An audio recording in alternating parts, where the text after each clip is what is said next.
নমস্কার, আমি ডায়েটিশিয়ান সঞ্চিতা। মাইগ্রেনের সমস্যা এটা কিন্তু বাচ্চা থেকে বয়স্ক সবারই হতে পারে, যে কোনো বয়সে। এটি কিন্তু বিভিন্ন ধরনের সমস্যা থেকে আসতে পারে।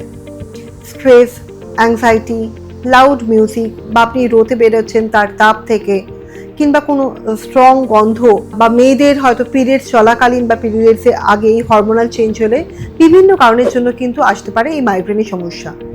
আসুন জেনে নিই কীভাবে আমরা ডায়েট দিয়েও মাইগ্রেনের ব্যথাটাকে কম করতে পারি।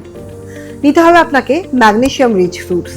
তার মধ্যে আপনাকে রাখতে হবে বেশ কিছু বাদাম বা দই, পালং শাক, ডার্ক চকলেট।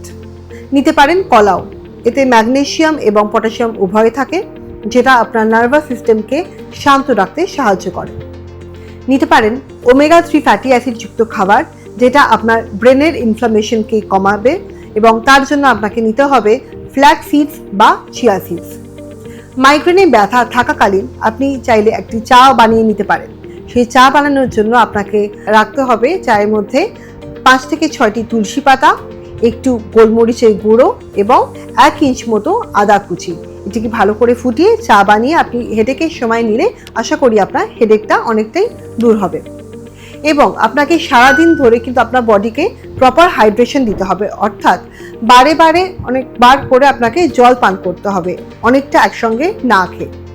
এবং আপনার দরকার ভালো একটি ঘুমের।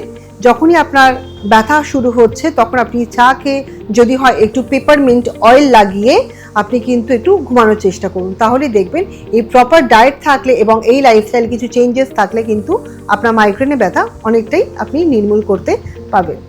এই ধরনের বেশ কিছু টিপস পেতে এবং আমার সঙ্গে যোগাযোগ করতে আপনি চোখ রাখুন আমার এন্ড স্ক্রিনে।